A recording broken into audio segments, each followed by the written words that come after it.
You are now watching CLTV.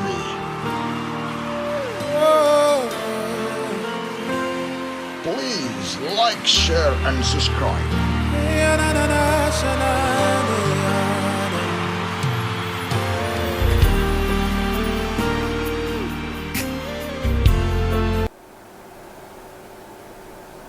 Mesdames, Mesdemoiselles, Messieurs, bonsoir. Nous sommes dans le réel plaisir d'être reçus chez vous, dans vos maisons, et par rapport à nos programmes de tous les jours. Bienvenue sur CLTV, votre télévision préférée, et votre télévision qui vous informe, qui vous éduque, la télévision qui nous permet de nous échanger. Et ce soir, nous avons le grand plaisir de recevoir sur ce plateau un couple merveilleux, un couple qui nous a toujours beaucoup marqué. Ce sont des professionnels en qualité, ce sont des professionnels qui sont expérimentés en matière de santé. Et nous avons l'honneur de recevoir pour vous Monsieur Junior et Madame Fallon. Donc c'est un couple. Je voudrais à ce que nos invités puissent se présenter auprès de nos téléspectateurs avant de commencer. Bonsoir et bonjour à tout le monde. Je m'appelle Junior Sompé. Je suis d'abord chrétien. Je vais d'abord insister sur ça. Je suis chrétien et je suis aussi un professionnel de santé. Je travaille comme un médecin scientifique. Je travaille pour les NHS et puis je travaille pour le Public Health Sector. Et je suis spécialisé en biochemistry et je suis là pour essayer de répondre à certaines questions qui concernent ce qui se passe actuellement. Merci, M. Junior, d'être venu. Je pense que je vais directement poser la question à votre épouse, si elle peut aussi se présenter auprès de nos téléspectateurs. Bonsoir, bonjour. Moi, c'est Marie-Fallon Sompé et je suis infirmière. Je travaille dans le National Health Service ou NHS. Et oui, c'est tout. Voilà, merci le couple Nsoupi d'être venu répondre à notre invitation. Cette émission sera tenue par le révérend Clay, qui est le présentateur, et je voudrais cet après-midi ou ce soir aider nos téléspectateurs à comprendre certaines histoires. Ils ont tellement de questions auxquelles il n'y a peut-être pas de réponse, et vous serez les personnes les mieux placées pour pouvoir répondre à nos questions et surtout aux préoccupations de téléspectateurs. Nous allons parler de votre expérience professionnelle et surtout pendant cette vague de Covid-19. Vous vivez des différents cas dans les hôpitaux, etc. Je crois que vous avez certainement des choses à pouvoir dire à notre communauté francophone. Alors, s'il faut commencer, qu'est-ce qu'un vaccin d'après vous? Ok, c'est une bonne question. Je vais d'abord m'excuser auprès de nos téléspectateurs parce que je crois qu'il y a certains mots qui sont scientifiques que je pourrais facilement expliquer ou parler en anglais. Et je pense que des fois, moi et ma femme, nous aurons à naviguer entre le français et l'anglais. Excusez-nous pour cela. Si je peux mieux expliquer un vaccin. Un vaccin, c'est juste is a biological product. Donc, c'est un produit biologique. Donc, qu'on utilise en médecine juste pour essayer de stimuler le système immunitaire. Donc, un vaccin, c'est juste ça. Simplement, c'est a biological product used to stimulate a human system of a person. Donc, en bref, c'est ça un vaccin. Ok, donc c'est depuis quand est-ce qu'on est en train d'utiliser les vaccins dans l'histoire de la vaccination? Pour l'histoire de la vaccination, c'est intéressant parce que le vaccin remonte de très très longtemps. Et je pense que si je vais essayer de partir dans l'historique, les vaccins a été d'abord, pas créé, mais c'était découvert par un homme médical, je crois que c'était un professeur anglais qui s'appelait Edward Jenner. Et Edward Jenner, il était juste en train de trouver qu'il y avait une maladie qui tuait beaucoup de gens, je crois que c'était vers les années 1798.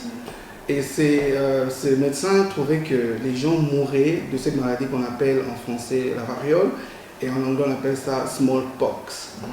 Et ce qu'il avait fait, c'est qu'il a essayé d'inoculer la version de cette maladie qui venait de la vache et il a inoculé ça à un enfant et cet enfant n'avait pas pu développer des symptômes. Et à cette époque, c'était tellement bizarre. Bon, je peux dire c'est bizarre parce que l'enfant avec qui il avait fait cette expérience et cette étude, c'était un enfant de 8 ans.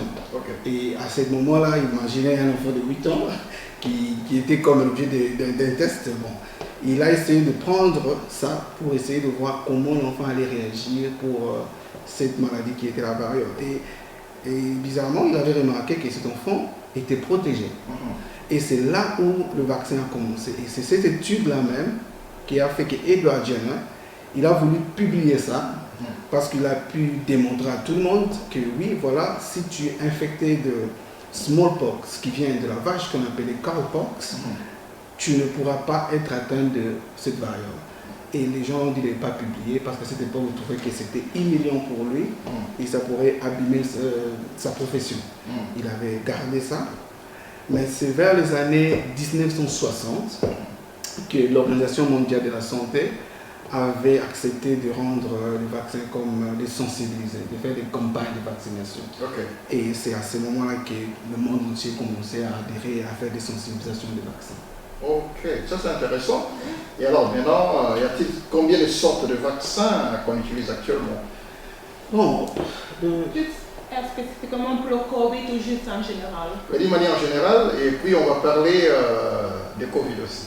Oh, mais il y en a plusieurs, on ne saura même pas citer, parce que ça fait déjà près de 200 ans qu'il y a des vaccins, donc il y en a plusieurs. Moi, je ne sais pas, tu sais exactement combien de vaccins. Alors, s'il y a beaucoup de vaccins, Yeah. alors pourquoi est-ce que le vaccin Covid crée beaucoup trop de débats autour de lui? Je crois que c'est parce que la COVID-19 c'est une nouvelle pandémie. Donc, les gens, c'est juste like it's a new thing, it's a new pandemic, so people are not really, they're not aware of it. So, as you imagine, you just have this new virus that just come around and people, they never heard of it. And suddenly there's a new vaccine as well. So I think that it's the fear, ça fait plus la peur, je crois, qui fait en sorte que les gens soient un peu plus worried about it. Personally, I think that's why the COVID vaccine, to be specific, is causing more anxiety to people because it's new. All right. I don't know if you yeah, have je anything crois, to ce add. que ma femme vient de dire, c'est absolument vrai. Il y a tellement de sortes de vaccins. Il y en a tellement beaucoup que, brièvement parlant, si nous devions essayer d'expliquer pourquoi c'est que le Covid est en train de faire peur aux gens, c'est parce qu'ils ont utilisé une nouvelle formule. Donc, si nous connaissons tous ce qu'on appelle la poliomyélite, Ouais, la poliomyélite, et pour ceux-là qui connaissent la rougeole et tout ça, sont des maladies qui ont été éradiquées par des vaccins. Ouais. Ces vaccins-là, ils avaient utilisé une méthode qu'on appelait life vaccine. Ça veut dire qu'ils ont pris l'agent qui donnait cette maladie, ils ont atténué cet agent et ils ont introduit ça dans quelqu'un, ils ont inoculé, ils ont infecté quelqu'un avec ça. Et ça, maintenant, ça a stimulé une réaction immunitaire. C'est là qu'on avait utilisé pour la poliomyélite. Mais ce vaccin que nous avons maintenant, c'est un vaccin qui a été créé à base d'un code génétique. De code génétique, c'est pour ça qu'on appelle ça RNA vaccine. Donc, ils ont pris le code génétique du corona, juste une partie. Parce que pour ceux-là qui voient la photo du coronavirus, ils voient ça souvent, je vois des enfants voient ça souvent, il y a des antennes là. Ouais. Et ces antennes-là sont des protéines qu'on appelle spike protéines. Ce qu'ils ont fait, ils ont développé le vaccin à base du spike protéine, juste du spike protéine. Donc, quand ton corps voit ces spike protéines-là, ça déjà, c'est comme un antigène. Et ça stimule une réaction. Et cette réaction-là, c'est ce qu'ils ont vraiment utilisé pour essayer de créer ce vaccin. Et comme c'est un nouveau, c'est comme si c'est un truc qu'ils ont découvert vraiment récemment et ça crée un peu de débat. C'est un peu ça. Alors maintenant, là, pour qu'un vaccin soit développé, mis sur le marché, tous les processus entiers, ça prend combien de temps à peu près? Bon, normalement, le vaccin, ça prend du temps. Ça, c'est vrai. Mais pourquoi est-ce que celui de Covid est venu très vite? Celui de Covid, je crois bien que tu peux parler. Je dirais, je crois que les gens disent que c'est venu trop vite, mais d'après des recherches, parce que avant de venir, nous avons quand même fait un peu de research pour lire aussi. We're not researchers, but so I have the professional, we need to read documents as well. Je crois pour le COVID, dès que le COVID-19, when it came out, I believe scientific, this is not from what I think, this is from evidence that I've read. As soon as the COVID-19 came about, the researchers started working on the vaccine. So although it might feel like it comes so quickly, we need to remember it's been a year now since COVID became a thing.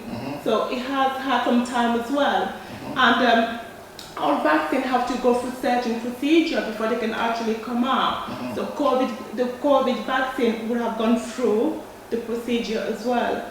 I don't know, babe, if you have anything to add or even contradict what I've said. No, I think you are. We need to educate the public. You're perfectly right. I think that is what I say. It's very 100% right. The COVID vaccine was prepared quick. They didn't use shortcuts. Right. The thing is, the scientific world was ready for something like this.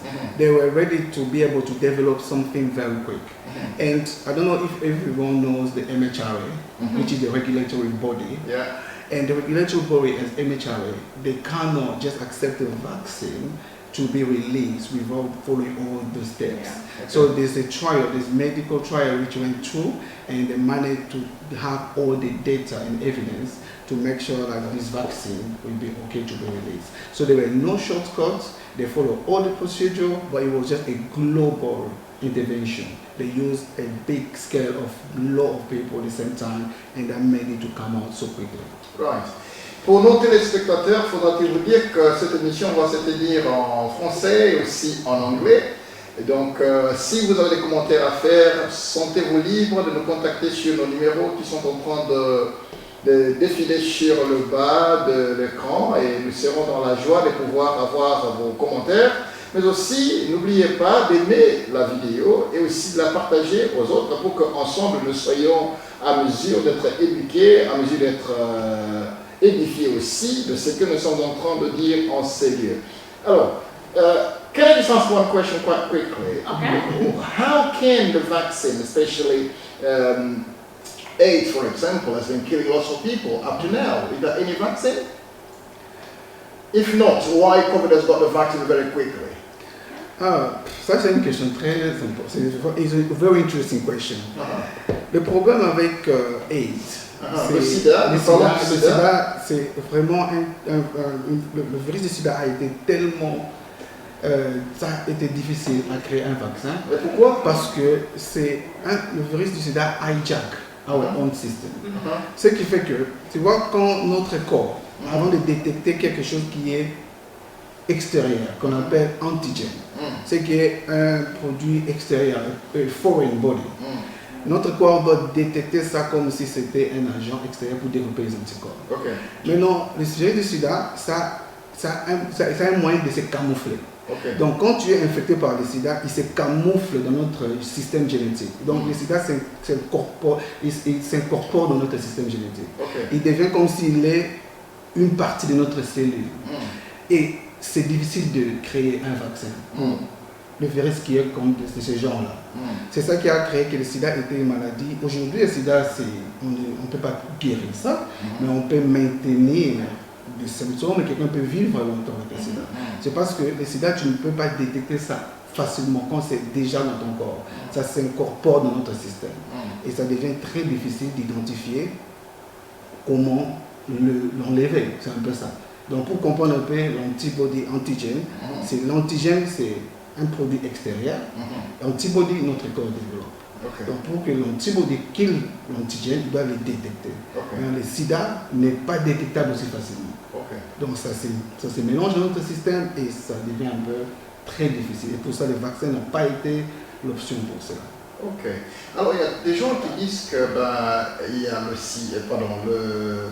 le Covid, c'est quelque chose qui a été inventé par l'homme pour tuer l'homme. Qu'est-ce que vous en dites?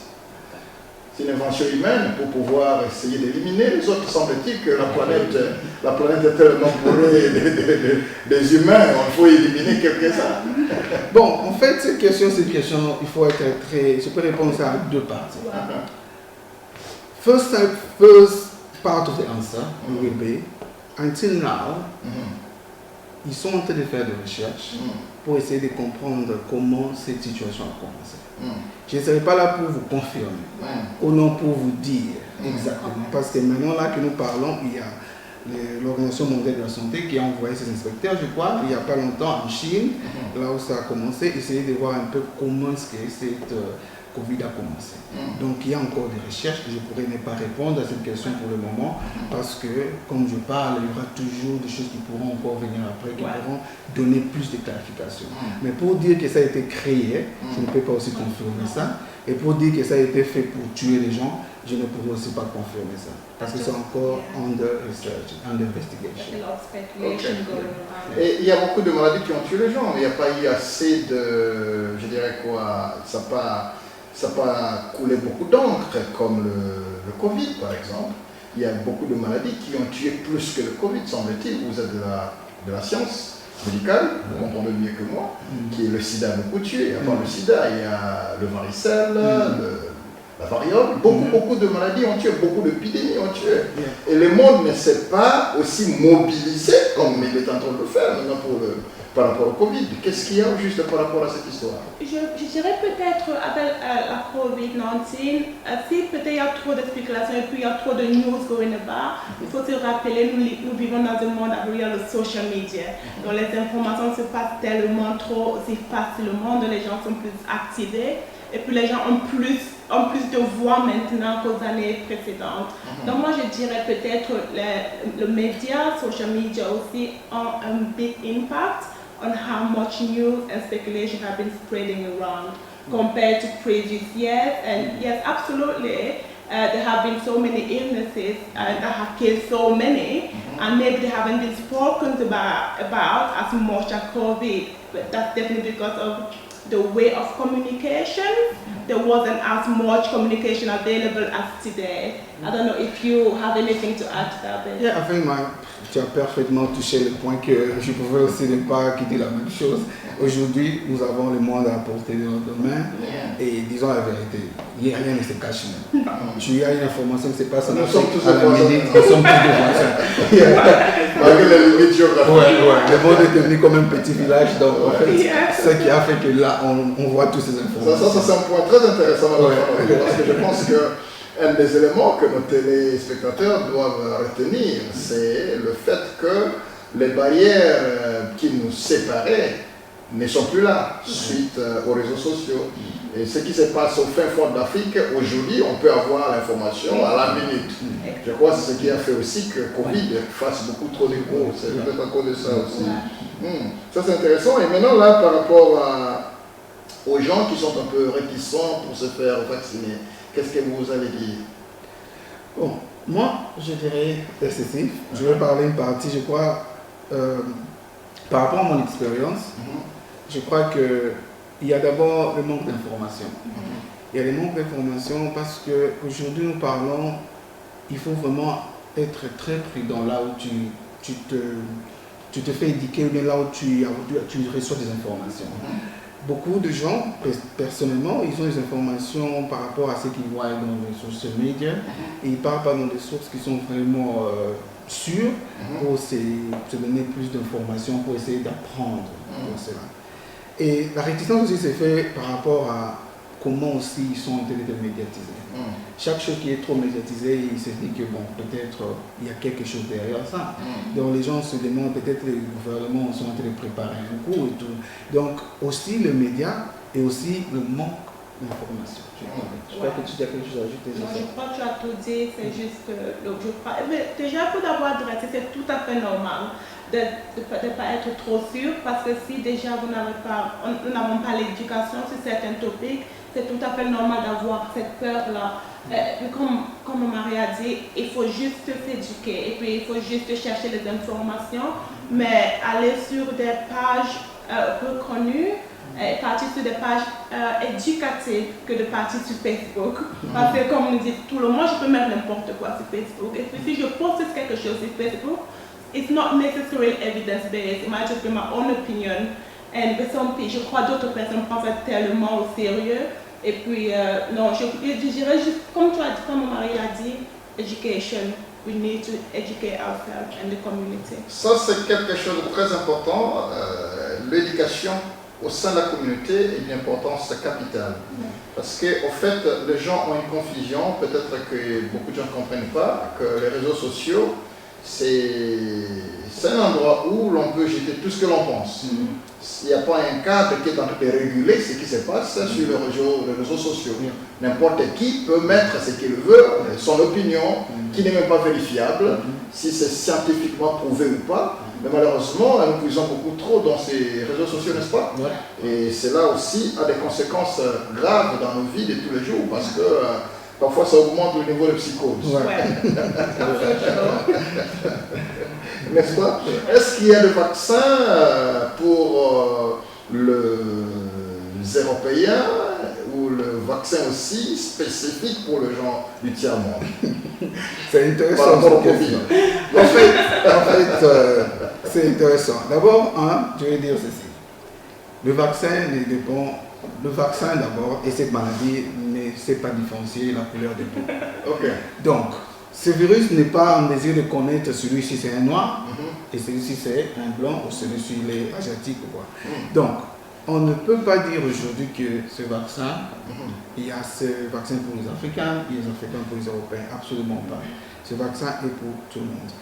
Mais en fait, si je voudrais seulement essayer de retourner encore un peu en arrière, je me suis posé cette question et j'ai parlé ce matin à ma femme, je lui ai dit, si on avait vraiment envie de target seulement les Africains, cela allait être aussi facile pour un vaccin. Que je connais que nous tous qui nous sommes en Europe aussi, nous prenons ce vaccin pour aller visiter nos familles.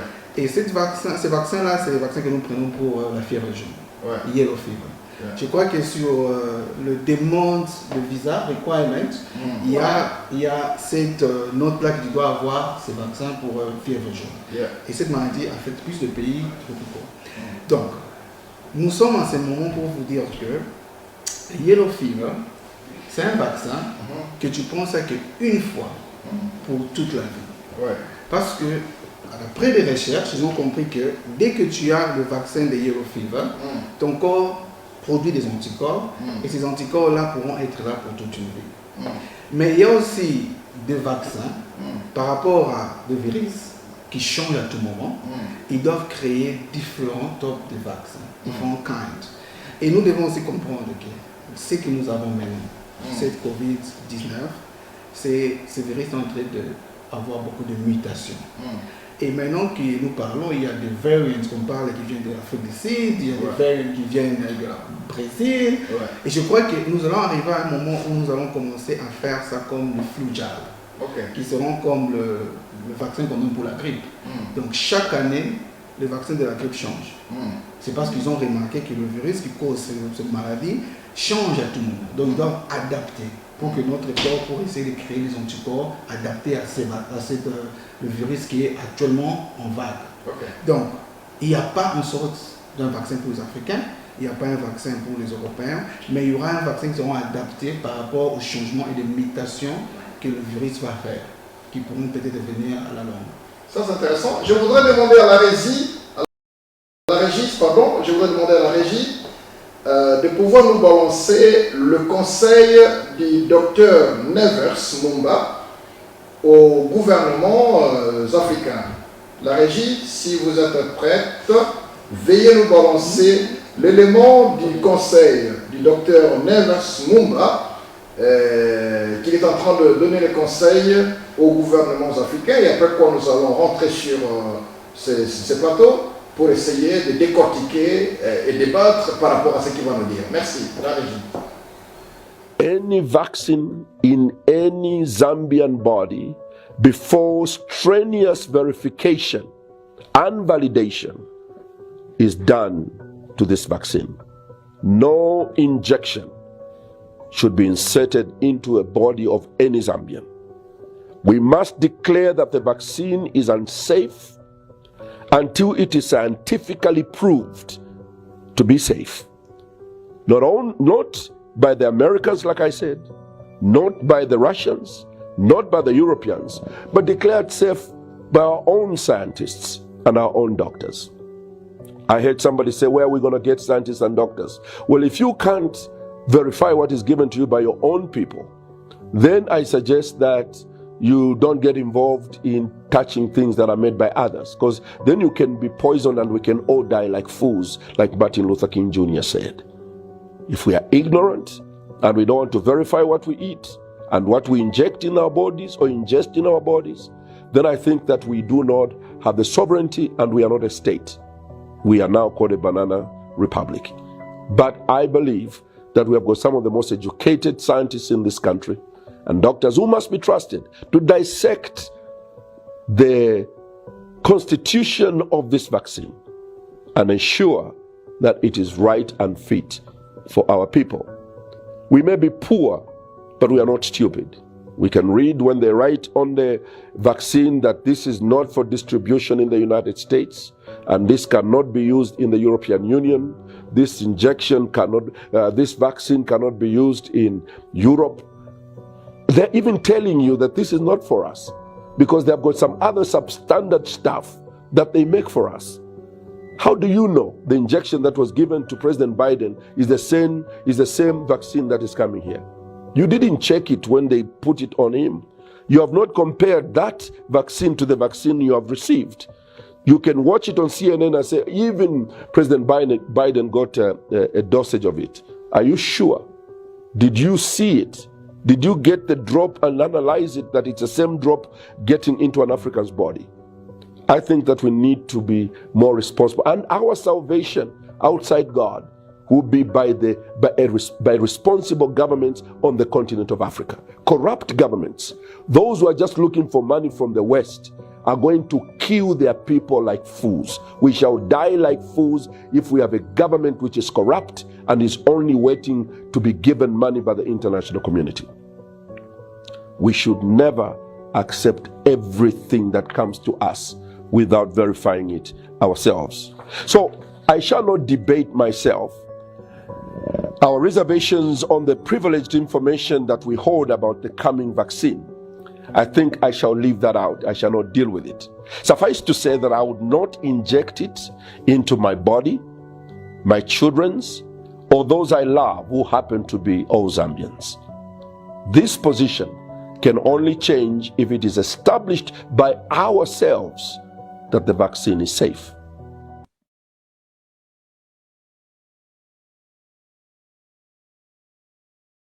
Nous sommes encore de retour sur ces plateaux et nous vous demandons de continuer à aimer la vidéo, à la partager massivement avec tous vos amis et connaissances. Voilà, nous venons de suivre la réaction du docteur Neves Mumba qui est en train de dire que d'après lui, l'Afrique ne devrait pas accepter tout ce que l'Occident lui envoie.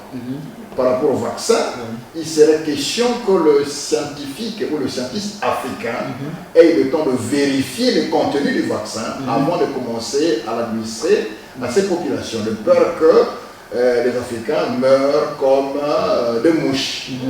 N'est-ce pas? Et que pensez-vous, quel est votre point de vue par rapport à ces déclarations? I think it's absolutely right, and absolutely, obviously, it's just like a medicine. You can't just be trialing something that hasn't been proven. And Africa is a big continent, and we have very intellectual people in Africa, scientists, doctors, researchers, and they shouldn't just accept the vaccine because it's come from abroad and start vaccinating people. So in a way, I do agree with him that even if, yes, Africa were to get some vaccine from abroad, they need to do further research and make sure that they are being trialed. The trials have been done with them before starting administering them to the population. They shouldn't just take them and just believe everything that they've been said and start giving it to people. So yeah, I think it's right. It's right. So it's right to say the African government has the right to get the vaccine checked and proved by the scientific. Is that correct? Absolutely. I think it needs So to be you agree checked. with it, no? I think it needs to be checked. I think, and again, I think it's on the government really, and because the government did have scientists, did have doctors, and I think if they were to take some vaccine abroad, it definitely needs to be checked. I agree with that. I don't know what you think. I think he also said something very important. He said, how would you know that the vaccine that President Joe Biden has been given is exactly the same vaccine that they are giving to you guys in Africa? That's the point he was trying to make. So he said, who did you test it to know that this one is the same as we're receiving? So what do you think about it, brother? I do really respect Dr. What's his name? The president? Is the president of It's Dr. Nervous Mumba. I do respect Dr. Nervous Mumba, and I believe you have a good point there. But there's something which I do understand. One of the biggest mistakes in scientific world is to confuse between the absence of evidence with evidence of absence. So you cannot talk without evidence. Scientific knowledge is not always there without anything to prove. So I do understand where he's coming from. I do understand his idea. I do understand he's having good points there, but we cannot talk without any evidence. So that is one of the things I really disagree with him, because if you don't have to bring out some view like that, you must have some type of evidence. And that is my point as a scientist. We talk based on evidence. I think that's my opinion about that. I think one thing you mentioned which was very interesting, you said it is better for the vaccine which is sent to Africa to be tested by the African scientists. I think that's quite a good point. So they will have evidence whether or not the vaccine is different from the one which is used in Europe. Because if they're just talking like that, because we don't need to have people thinking this vaccine is targeting African without proving it. So the problem about us African, we need to develop our scientific community, our scientific knowledge. We need to have university researchers, wherever they're going to have people who come test and trying to demonstrate everything they receive outside. We cannot just be the receiver. Because this country, before they signed with Pfizer vaccine, they have it at the MHRA, which had to go through all, because Pfizer, I think, is American, I think it comes from America, the vaccine. But the UK had to go to an independent body who had to test and have to prove that vaccine won't cause any side effect to the population. That means African countries as well, we need to have such things in order not to just accept things because it's made in Europe, because it's made in some developed country, but we need to make sure what we're using for our population are right for them. I think I'm really with him in that point, but we need evidence to prove what he's saying. Ok, maintenant si quelqu'un, merci, ça c'est un bon point. Monsieur Junior, maintenant si quelqu'un se faisait déjà vacciner, faudrait-il que cette personne continue à se faire tester ou alors à observer les mesures de distanciation? Once you've had your COVID vaccine, and again, if you read the guideline, you must continue to respect the guideline. You must continue your PPE, your social distancing, because we need to remember getting the vaccine is not just for your protection, it's for your family and other people as well. So even if you've had your vaccine, you might maybe develop the immunization, but maybe other people, there might be some other people that cannot have the vaccine maybe for health conditions. So you will not only be protecting yourself, but you'll be protecting them as well. So I'll say you must, and the guidelines are very clear on that. Having your COVID vaccine, you must continue to respect the guideline. I just want to add what my wife said about this, because we need to know, once you get a vaccine, you're not protected straight away. We need to make it clear. Je vais parler en français pour que les gens comprennent aussi bien. Le vaccin ne te protège pas aussitôt que tu reçois le vaccin. Normalement, le vaccin commence à développer des anticorps après 3 semaines. Donc, c'est 3 semaines après avoir reçu ton vaccin que tu commences à avoir des anticorps contre la COVID. Donc, je crois que je dois aussi parler pour ça, parce qu'il y a des vidéos qui circulent sur les social media où on dit que voilà, telle personne avait reçu le vaccin et il a contacté la COVID, et telle personne avait reçu le vaccin, il est mort de la COVID-19. Et les gens se disent, mais pourquoi on leur donne le vaccin aux gens? Pourquoi ce vaccin qui semble protéger, mais les gens meurent? Mais il faut se le dire, si je reçois mon vaccin aujourd'hui, et peut-être j'étais déjà infecté, il y a le temps avant que les symptômes viennent. Et mon corps n'a pas encore développé des anticorps. Donc, quelqu'un qui a un vaccin doit au moins avoir 3 semaines pour qu'il se dise qu'il a commencé à développer des anticorps. Donc, il faut continuer. Et à ce moment-là que nous parlons, on conseille à tout le monde, quel que soit avoir reçu le vaccin ou pas, continuer à respecter les guidelines, continuer à respecter les gestes barrières parce que nous sommes toujours en train d'étudier et ce virus ici, nous sommes toujours en train d'apprendre tous les jours. Si j'étais ici devant vous l'année passée, on allait parler des ports de masque, on n'était pas en train de porter les masques, on n'était pas en train de garder ces distances que nous gardons aujourd'hui. Et aujourd'hui, nous parlons 12 mois plus tard, on a compris que oui, le port de masque est important. Donc, nous sommes encore en train d'apprendre. Et pour cela, il faut toujours prendre des précautions. Les vaccins ne te protègent pas et ne te donnent pas cette immunité directement. Et maintenant, pour quelqu'un qui s'est fait vacciner, faudra-t-il encore combien de temps pour avoir un autre vaccin? Toujours par rapport à Covid-19? Normalement, je crois, le système électronique de ce pays, quand tu as un vaccin, ça entre dans le système électronique de ton GP. Ce qui fait que ton GP va comprendre que tu as déjà reçu le vaccin. Et normalement, à ce moment où nous parlons, ça prend au moins quelques 12 semaines par rapport à average. Mais c'est aussi par rapport ils ont fait ça parce qu'ils ont d'abord voulu prendre le first dose pour la majorité des gens. Tu vois? Et le deuxième vaccin, le deuxième appointment, ton GP va te contacter et il va te faire savoir que tu es prêt pour recevoir la deuxième dose. Et ça dépend, si je parle de ça dépend aussi d'où tu as eu ton vaccin, parce que c'est pas seulement les GP qui donnent le vaccin. Je crois au centre d'où tu iras pour avoir ton vaccin aussi, ils seront mieux positionnés pour te donner des conseils à peu près quand est-ce que sera ton next vaccine. Et maintenant les femmes enceintes ou les femmes qui allaitent peuvent-elles aussi se faire vacciner? En ce moment, d'après ce que nous avons reçu comme training et ce que nous avons reçu comme information à l'hôpital, il n'y a pas de problème. Mais la meilleure personne à consulter, c'est ton GP. Parce que je crois que chaque personne a des problèmes de santé différemment et ton GP will have your better medical history. So, le conseil sera, contacte ton GP. Demande des conseils par rapport à ça et c'est la meilleure personne pour te donner ces conseils-là si tu dois prendre ça pendant que tu allaites ou pendant que tu es enceinte ou non. Mais maintenant, l'information que nous avons reçue à l'hôpital, c'est que ça ne pose pas de problème. Mais ce sera mieux que les gens consultent leur docteur pour essayer d'avoir des informations très viables. Maintenant, par rapport à la décision de se faire vacciner, donc ça dépend d'une personne à une autre. Je peux me décider aujourd'hui, je me dis, j'ai besoin du vaccin ou ça se passe comment? Quelle est la procédure? Bon, pendant ce moment, ce qui s'est passé, le gouvernement a entré des roll-out de vaccins based on people category.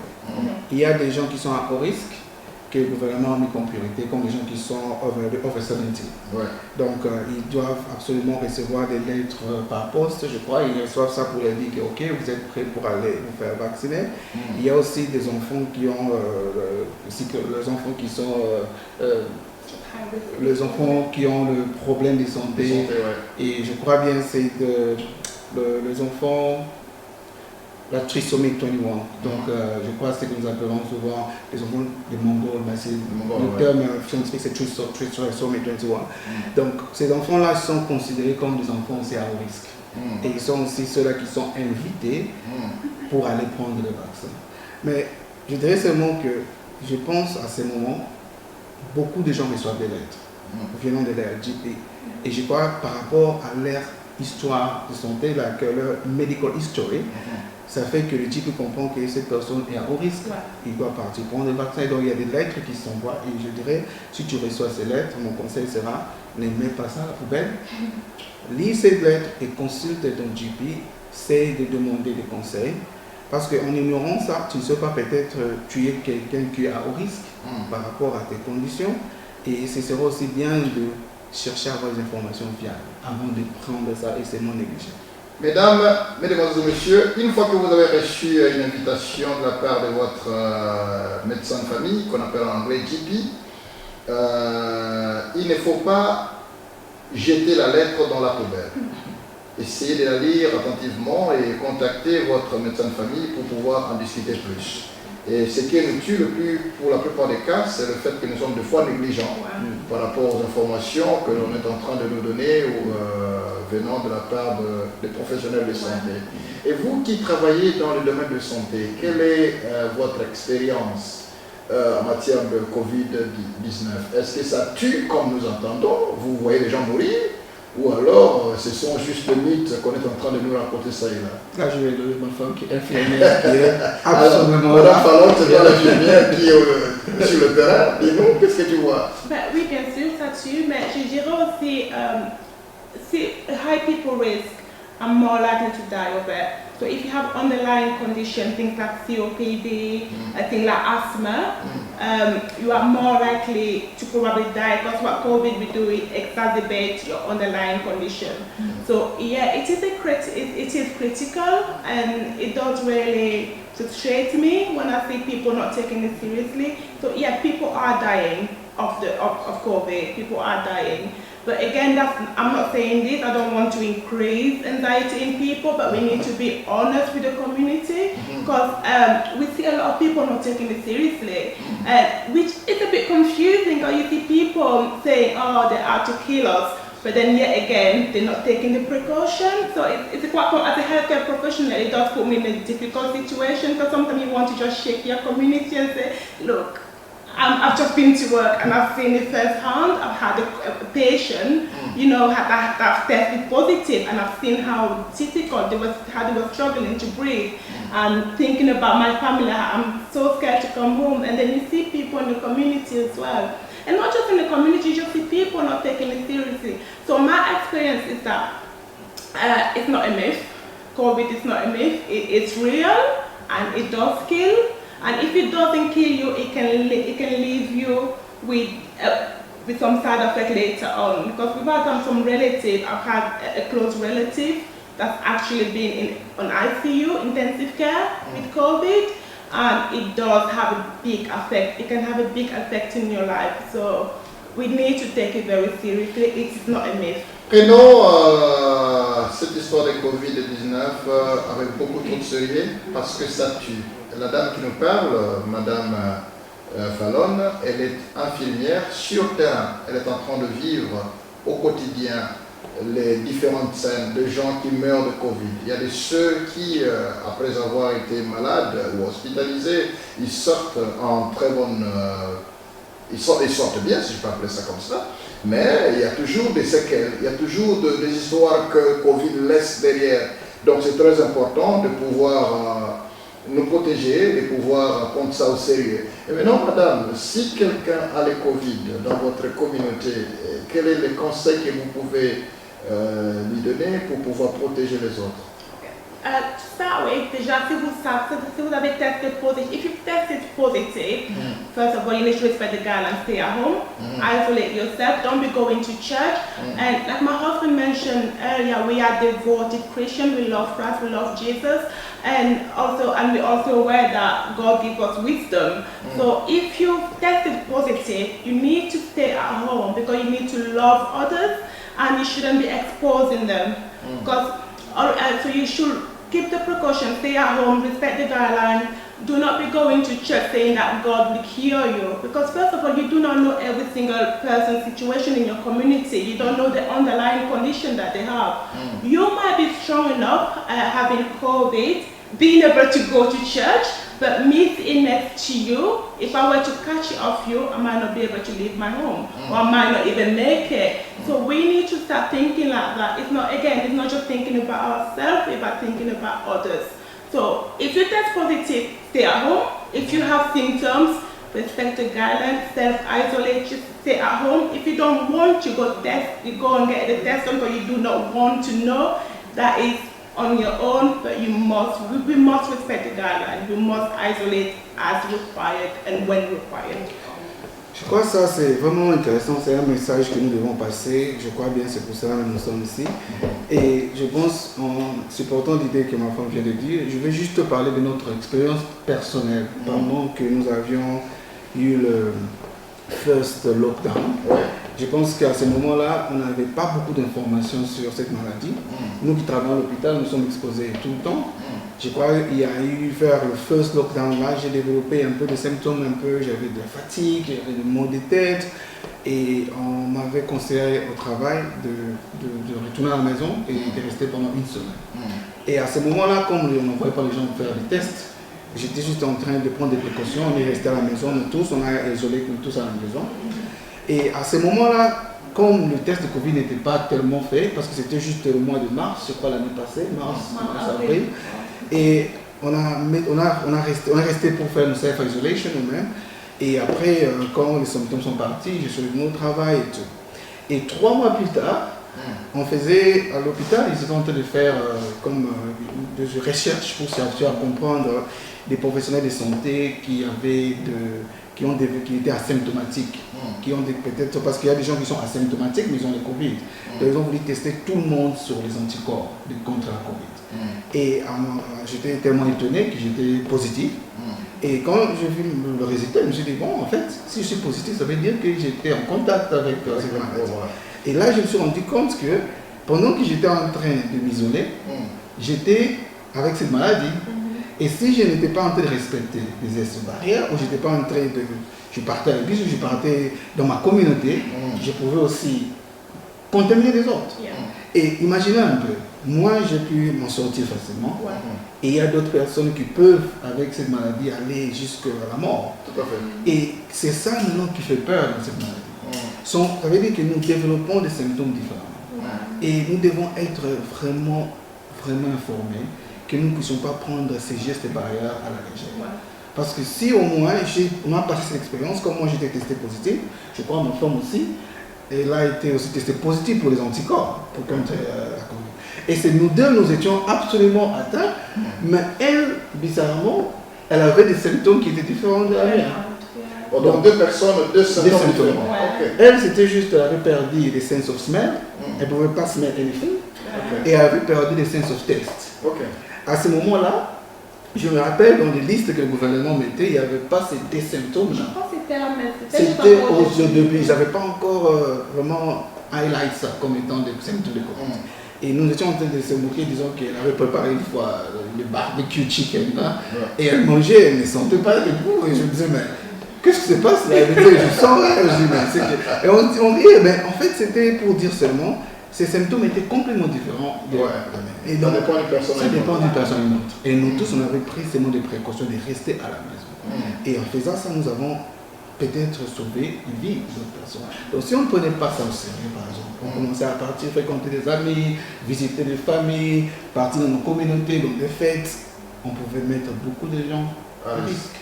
Donc c'est là vraiment qu'il y ait un message vraiment que nous devons passer, que nous devons changer nos habitudes. Tout à fait. C'est très important. Tout à fait. Et maintenant là, par rapport au test, est-ce que vous encouragez aussi les gens d'aller se faire tester? Et qu'est-ce qui fait aussi qu'il y ait des gens qui reçoivent des littératures venant de NHS par rapport aux anticorps, le test anticorps? Et la plupart de nos membres de nos communautés ne reçoivent pas ces documents. Qu'est-ce qui ne va pas? Je vais passer parce que ma femme, là où nous parlons, elle avait reçu cette kit qu'on appelle Antibody Testing Research Kit. Ce qui se passe, c'est quoi? Quand tu te fais dépister et tu sors positif, ou bien pour notre cas, c'était parce qu'on avait les anticorps déjà, ils ont le Public Health England. Ils prennent tes détails et dans leur système électronique, ils vont t'envoyer une lettre pour te demander de signer un consent, pour te demander si tu vas quelque part pour faire des recherches. Et je dirais que c'est vraiment important. Parce qu'aujourd'hui, nous parlons, les recherches scientifiques se font par rapport aux ethnies. Chaque ethnicité a sa façon de développer certaines choses. Donc, la maladie peut atteindre les Européens et avoir des effets différents, et les Africains aussi, il pas avoir des effets différents. Mais si nous n'avons pas cette habitude de prendre part aux recherches comme ça, nous n'allons jamais donner la chance aux ces choses d'être à mesure, d'être à notre portée. Et nous ne devons pas être égoïstes. Nous pensons à nos enfants qui sont nés ici. Nous devons penser aussi à la génération future. Nous devons changer notre mentalité. Se faire dépister n'est pas un problème. La Covid n'est pas une maladie de honte. Si tu as des symptômes et tu te sens que tu as un problème qui peut être qu'on va te faire dépister, et en faisant ça, tu seras sélectionné pour faire partir de ces recherches qui sont en train de faire. C'est simple, je pourrais demander à ma femme de vous expliquer, c'est juste Vraiment simple de le faire. Et ça se passe comment, madame? Antibody test. Ouais. Antibody test, comme mon mari l'a dit, tout ce que it just only started, just send you a text message to start with. They ask you when you go, you follow the link, and I'll explain to you that antibody test. Again, like you said, it's a consent bit. You don't have to. It's not mandatory. If you decide to go, you need to fill some information. Donc vous mettez vos détails. Et si vous êtes d'accord, ils vont vous envoyer le kit à la maison. And all it's to do is just a finger prick. Just a finger prick. I don't know, for diabetes, it's just like when you check your blood sugar, little prick on it. I'm scared of needle, but I'm okay with that one, so just in case. Finger prick, draw blood. I believe what you're drawing blood for a little bit, less than 1 ml, and drop it into a kit. And I had my result within 10 minutes. And, and thank God, but they were positive, so I was happy because I still have my antibodies. And this is for about 6 months down the line, and that's so. Was quite beneficial for me because I've had one with work and I had this one as well, so I've had 2 antibody tests, and it's good for me because I know that I still have the antibodies. So it's not just for the research purposes, but it's beneficial for me as an individual as well. Okay. So yeah, it's straightforward, finger prick, get your result. Et donc ça vient, on vous envoie ça par poste. Ouais, on vous envoie Ok. ça par poste. Et est-ce qu'il y a des littératures que vous pouvez nous montrer qui démontrent que vous avez reçu quelque chose de comme ça ou Yeah, when you have le bouquet ou quelque chose de... Il t'envoie des instructions. Ouais. Les instructions, il t'envoie ça pour t'expliquer comment le faire. Les tests, c'est simple. C'est juste comme le pregnancy test. Ok. C'est un peu genre Similaire. similaire. Donc tu vois comme le pregnancy test, comme ils font ça. Test de grossesse, hein. Test de grossesse. Donc ça te donne one bar, ça veut dire que c'est négatif, et 2 bars, c'est positif. Yeah. Donc les instructions te donneront, c'est vraiment clair, c'est simple. Mais l'avantage, c'est ce que ma femme vient de dire, c'est aussi bien pour toi aussi. Wow.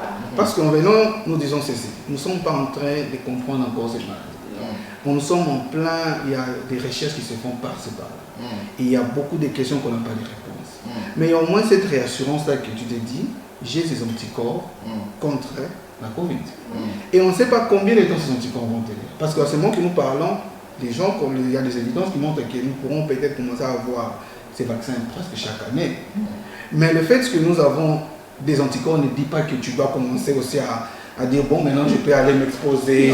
Non, c'est pour te dire que nous ne connaissons pas. Même si tu as des anticorps, tu peux aussi ne pas avoir des anticorps pendant longtemps.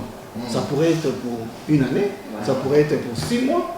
Mais l'essentiel est que tu connaisses quand même que j'ai quand même des anticorps. Donc, ces recherches-là, c'est vraiment important. Et ne soyons pas là pour commencer à chercher à dire que non, ils vont nous tuer, ils vont chercher ils sont en train de chercher à éliminer notre race. Non. C'est une façon que la médecine a évolué. Depuis des années, la médecine ne fait qu'évoluer par rapport aux recherches. Nous sommes aujourd'hui, nous ne parlons plus de la poliomyélite, nous ne parlons plus de la rougeole. Parce qu'il y a eu des gens qui ont donné leur temps à faire des recherches. Et ne soyons pas égoïstes. Ce que nous passons comme message, c'est que pensons aussi aux notre génération future. Nous avons des enfants ici. Ils auront aussi des maladies que nous avons développées. Si nous ne faisons pas part à ce genre de choses, alors eux, qu'est-ce qu'ils vont faire quand ils auront ce genre de choses? Donc concrètement, vous dites à la communauté africaine qui nous suit devant nos caméras ici, et ils sont dans leur maison, ils nous suivent, vous leur demandez de participer à la recherche scientifique par rapport au Covid aussi. C'est par rapport à ça, on ne dit pas que vous devez aller vous enregistrer. On a dit ceci, pour d'abord être sélectionné, vous devez d'abord vous faire dépister. Il faut faire le test. Il faut faire le test. Donc encourager les gens à faire le test. Le problème, c'est que beaucoup de gens ont du mal à se faire dépister. Parce que les gens dans notre milieu que nous vivons, ils voient cette maladie comme une maladie de honte. Ils se disent que c'est un tabou. Il y a des gens qui voient comme si quand tu as Covid, tu es devenu comme le sida. Et c'est très difficile de voir ça parce que ça fait mal. C'est une maladie comme la grippe. Et la grippe, nous l'avons eu depuis, mais la grippe aussi tue les gens. À l'hôpital, chaque année, au mois de décembre, nous avons donc, on appelle ça, comment on appelle ça, des seasons, on dit ça, high season, parce que sur les saisons où l'hôpital est vraiment bourré de gens, parce qu'il y a la grippe. Donc la Covid, c'est aussi une forme, mais c'est aussi sévère pour certaines personnes, mais aussi c'est un truc nouveau que nous apprenons encore. Donc, et se faire dépister n'est pas un problème. Et quand tu te fais dépister, ces résultats seront connecté avec le résultat de ton GP dans le système électronique. Et Public Health England, ils sélectionnent des gens par rapport aux ethnicités aussi. Ils vont t'envoyer eux-mêmes la lettre à la maison. C'est cette lettre-là qu'ils vont te donner à signer si tu acceptes ou tu ne veux pas accepter. Donc c'est toi maintenant de dire oui j'accepte, et quand tu acceptes, ils t'envoient maintenant des kits à la maison, tu le fais seul, tu fais le résultat, tu leur envoies après, ils prennent ça, ils récoltent ça. Donc ça, ils font ça pour collecter les informations, pour qu'en fait ils se disent dans chaque ethnicité combien de gens ont encore des anticorps après combien de temps. Tu vois, et ça leur donnera des moyens pour essayer d'adapter un peu la façon dont nous devons essayer de combattre cette maladie. Ok, ça c'est intéressant. Quand j'ai regardé, en regardant vos photos, nous avons vu que vous avez été, je ne sais pas, c'était au labo quand le Premier ministre Boris Johnson est venu visiter votre bureau. C'était dans quelles circonstances? Oh, c'est intéressant parce que ça c'était juste pendant la première vague, avant même que nous puissions avoir le premier lockdown. C'est parce qu'il a trouvé bon, il a vu qu'il devait venir voir un peu le travail que nous faisons parce que nous sommes ces gens-là qui sont dans des backgrounds. Nous sommes comme des brains. Souvent on ne voit pas, mais on fait beaucoup de choses pour l'hôpital et tout. Et je crois que il avait pris cette occasion pour venir nous encourager et aussi essayer d'écouter un peu parce qu'ils avaient déjà compris que la Covid était là. En fait, c'était encore en Chine, mais c'était encore à venir. Donc, ils avaient compris que nous avons besoin de logistique et tout. Et cette visite était intéressante parce qu'en fait, lui aussi, il avait beaucoup appris. Et c'était intéressant un peu de nous de s'échanger. Nos téléspectateurs sont en train de regarder déjà. Ils nous voient en train d'être avec le Premier ministre. Qu'est-ce qu'il faisait? Qu'est-ce qu'il vous posait comme question? En fait, c'était intéressant parce qu'en fait, il nous demandait comment nous faisons pour donner des rapports médicaux. À chaque fois que nous avons des patients qui sont malades, ils sont très malades, nous informons le médecin et nous informons les infirmières qui s'occupent d'eux pour leur dire que ce patient a besoin d'être suivi de cette façon et de cette façon. Et lui, il trouvait ça absolument intéressant parce qu'il y avait tellement de jargon qu'on appelle de mots scientifiques là, qu'il avait trouvé vraiment intéressant. Il était avec nous et il avait passé un bon moment. C'était intéressant, cette expérience. J'avais aimé cette photo. Je l'avais aimé. Et maintenant, Madame Fallon, il y a des gens qui disent que, ici je vais citer, M. Dupont qui a dit clairement, apprenons à vivre avec le virus. Arrêtons de tuer notre pays par des mesures stupides. Ça, c'est un politicien de l'autre côté de l'Europe et qui a dit, je crois la régie va nous balancer l'élément de M. Dupont. Nos amis de la régie vont nous balancer l'élément de M.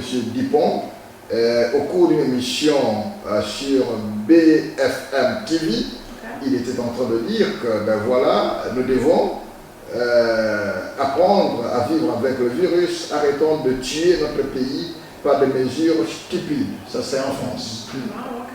Alors, la régie, si on peut nous balancer cet élément de M. Dupont, et après quoi nous allons entrer sur le plateau en vue de pouvoir débattre par rapport à ces propos.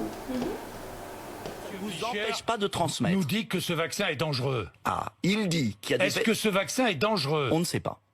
On ne sait pas. Donc on ne vous sait dites pas. aux Français, je dis n'allez aux Français, pas vous faire vacciner. Allez vous faire vacciner en sachant que si vous allez vous faire vacciner, sachez que vous faites partie d'un protocole d'essai. Bon, je ne c'est le comprends roi. plus votre Et position. je pense, mais moi elle est très claire, je serai responsable politique, je n'aurai pas lancé une vaccination ARN. Vous seriez le seul pays au monde, Non. nous serions le seul Non. pays au monde. La Chine, pardonnez-moi, Jean-Jacques Oui. Bourdin, la Chine a lancé un vaccin classique. Mhm. Ne me caricaturez pas, je ne suis je pas ne anti-vaccin. caricature pas, Il y a c'est- plusieurs types de vaccins. Oui. Il y a le vaccin Oui. classique. La Chine a vacciné avec le vaccin classique, Donc- pas le vaccin ARN, alors, où je on n'a m'arrête là. aucun recul. Donc, je Et m'arrête j'espère là. que le vaccin Sanofi va sortir le vaccin classique. Oui. Et d'ailleurs, on peut s'interroger pourquoi Sanofi prend du temps pour sortir son vaccin. Tout le monde tombe sur Sanofi. Moi, je serais pas si injuste, parce que Sanofi connaît les vaccins. Et est-ce que cet emballement médiatique sur le vaccin ARN, est-ce qu'on a suffisamment de recul? Moi, je ne peux pas vous le dire.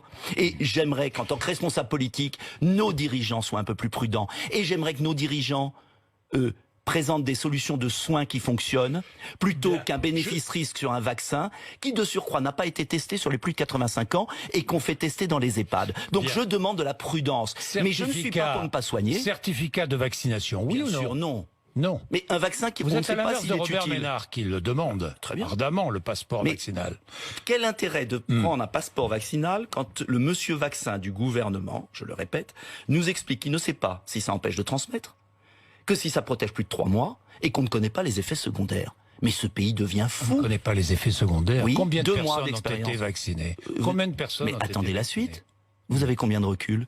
Il y a une folie vaccinale dans notre pays sans aucune certitude. J'attends des éléments de preuve. Et en attendant, parce que de toute façon, et je le souhaite, si ce vaccin opérait des miracles, il faut avoir du temps. Attendons et laissons mourir. Non, soignons, traitons, Traitons, utilisons la sans médecine de traitement. ville avec des traitements qui existent et qui sont cachés.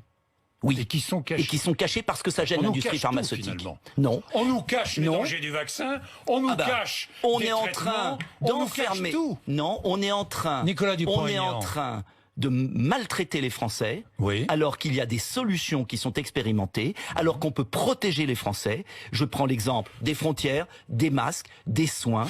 J'estime qu'il y a une palette de solutions et j'aimerais qu'il y ait moins de débats, comment dire, j'ai l'impression que dans cette affaire, à aucun moment on procède par addition. J'aimerais qu'on additionne toutes de les la solutions. lenteur de la vaccination.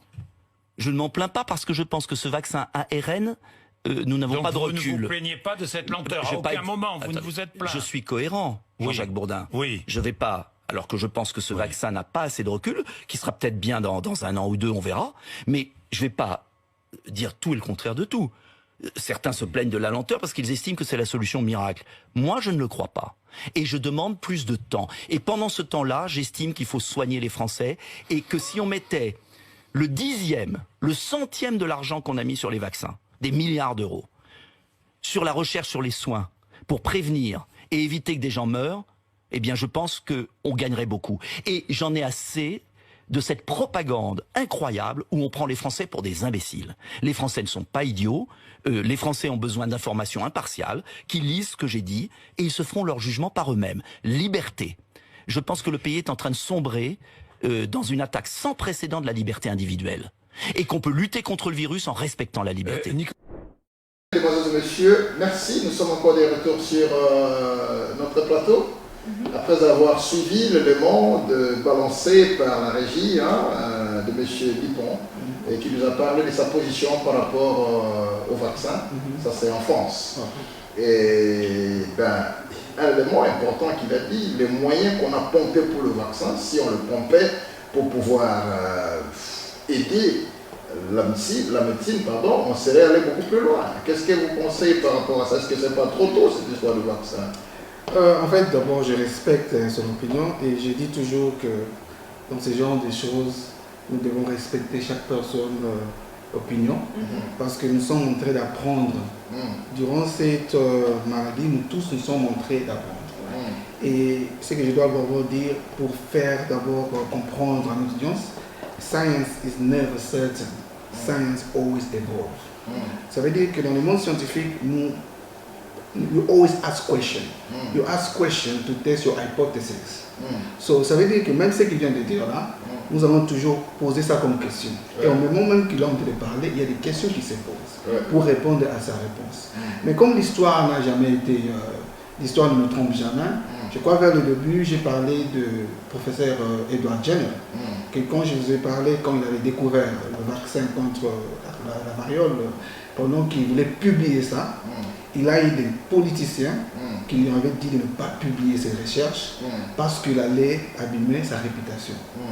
Donc, après des années, après des siècles, nous lui donnons raison aujourd'hui. Ça veut dire que nous devons donner le temps au temps. Il a son opinion et moi je parle sur des évidences que nous avons, des évidences scientifiques et des données que nous recevons aussi. Et au moment où nous parlons, en Angleterre, il y a au moins plus de 12 millions de personnes qui se sont déjà fait vacciner. Et je dirais que si 1% de ces personnes-là avaient eu des problèmes sérieux, ça n'allait pas échapper aux médias. Donc ça va être absolument l'objet de beaucoup de reports et beaucoup de scrutiny. Donc en ce moment-là, je dis qu'il a son point de vue et je respecte cela. Et moi, en tant que scientiste, j'ai le point de vue de dire que l'argent que le gouvernement peut mettre, il peut encore continuer à les mettre dans des recherches que nous faisons.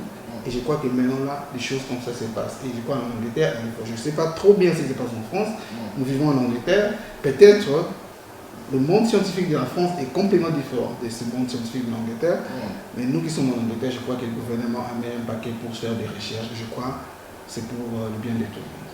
C'est intéressant, c'est intéressant. Mes amis, vous tous qui nous suivez de partout, n'oubliez pas d'aimer la vidéo, de la partager avec le vôtre pour que le plus de personnes soient à mesure de recevoir ces informations. Et ça nous permettra aussi, toutes les fois que nous avons des émissions, pour que vous soyez partie intégrante.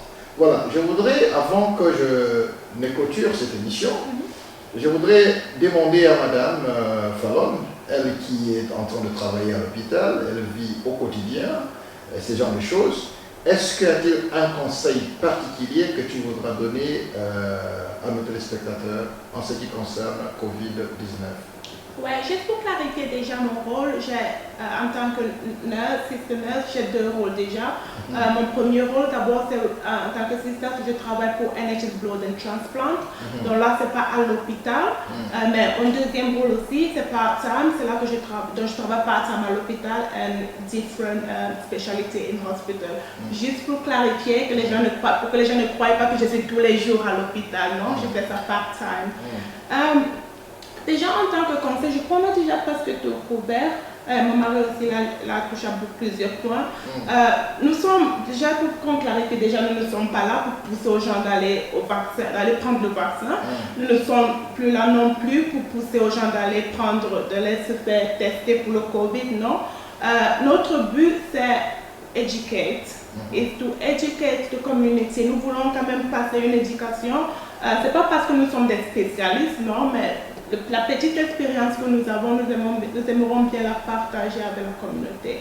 Donc notre conseil, ce sera, renseignez-vous, renseignons-nous dans des sites, government sites, utilisons nos GP, healthcare professionals.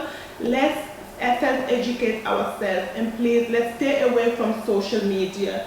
Let's not seek for advice on social media. Ring your GP. I don't see a GP that will not want to alleviate any concern that people have. Educate ourselves just so we can make informed decisions rather than other people's opinion affecting our decision. I hope that makes sense. Ça c'est très intéressant. Donc on est là, non pas pour forcer à quiconque que ce soit d'aller se faire tester ou alors d'aller se faire vacciner. On est là pour donner les informations professionnelles. Lesquelles informations vous permettront de pouvoir prendre des décisions avec beaucoup de maturité. Il ne faut jamais vous laisser influencer par ce que les réseaux sociaux vous disent, parce que, comme nous disions au début, les réseaux sociaux nous balancent tout, sans qu'il n'y ait un corps scientifique qui est en train de vérifier tout ce qui est en train d'être jeté dans les réseaux sociaux. Alors, Monsieur Junior, est-ce que vous avez un mot particulier, un conseil particulier à pouvoir à donner à nos téléspectateurs? Je crois, ma femme a presque tout dit, mais je pourrais seulement ajouter que nous devons comprendre à changer nos habitudes. Je pense que ça fait un bout de temps que c'est difficile. Nous-mêmes, ça nous fait trop souffrir de voir que des fois, tu ne peux pas saluer quelqu'un, tu ne peux pas... Il y a des patients ou bien des amis avec qui il y a des années que tu n'as pas vu, mais vous ne devez pas vous donner la main, ça fait trop mal. Mais nous avons compris que dans cette situation, il y a question de comprendre que c'est le temps que nous puissions changer nos habitudes. Et je demanderai seulement à toute notre communauté, ceux-là qui sont des influenceurs. If I call influencer, ça veut dire que tu peux avoir des followers on your social media, tu peux être quelqu'un qui a des gens qui sont pour toi, ils te prennent comme rôle modèle, tu peux être un pasteur, tu peux être un éducateur. Essayons de montrer cet exemple-là parce que nous sommes maintenant en train de comprendre que cette maladie, nous ne pouvons pas les combattre seuls. C'est une maladie qui nous a fait comprendre en tant que professionnels de santé que ça demande tout le monde de s'impliquer. Donc ce que vous faites en étant de changer vos comportements nous aide aussi à progresser et essayer d'enlever cette maladie. Nous ne devons pas perdre confiance, Nous avons connu des pandémies dans le passé. Il y a eu beaucoup de pandémies, si vous lisez. Il y a eu la peste qui a détruit beaucoup, qui a tué des vies. Et aujourd'hui, la peste, nous n'en parlons plus. Et cette peste a été détruite et presque éradiquée parce qu'il y a quelqu'un qui s'appelle Alexander Fleming qui avait pu découvrir l'antibiotique, la pénicilline. Et aujourd'hui, nous partons prendre des antibiotiques et nous sommes guéris des infections bactériennes. Donc, pour dire ces mots, nous devons tous prendre part. Et cela va faciliter la tâche à tout le monde. Je crois bien que c'est tout le message que j'ai à passer. Merci beaucoup d'être venu. Je pense que pour nous, ça a été un grand plaisir de pouvoir vous recevoir sur ce plateau. Et nous voulons lancer un appel à tous les professionnels qui nous suivent de partout. Voici, nous vous donnons l'espace de venir parler au public. Nous vous donnons l'opportunité de venir nous aider, nous enseigner, nous partager les expériences. Parce que c'est ce qui nous manque aussi parfois dans nos communautés. Et je voudrais que CLTV, la télévision que nous avons mis sur ici, n'est-ce pas? Nous avons voulu que cette télévision soit l'espace qui nous permet de nous exprimer et aussi de nous éduquer mutuellement. N'est-ce pas? Qui n'est pas seulement de choses qui se passent dans la rue. Non, mais ici, je voudrais que CLTV soit un cadre de formation et d'information. Donc voilà, nous sommes dans la joie d'avoir reçu M.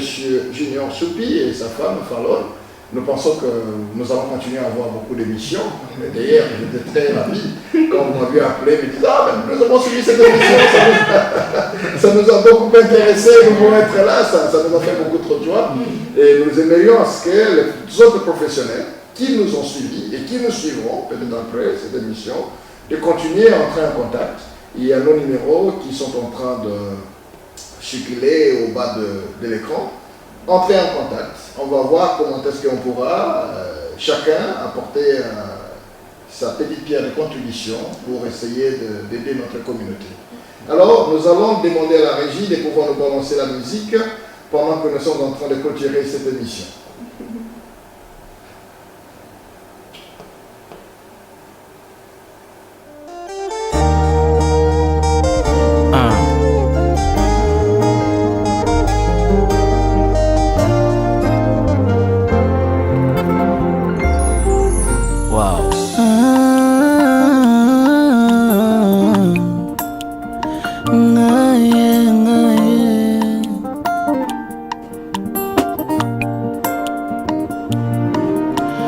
motema na ngai etondi na mbolingwa mobali alandanga na nkunda naleli mobimba na ngai prezante babilembo ya bolamu yesu amemi naleli kimia akoma moninga na ngai ata misolo ezomonana te na Kongo nazelaki na asiste na lapidation nzoka kitema.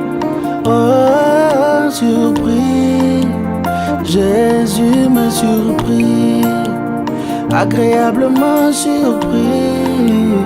Jésus m'a surpris, azabolingwa mote.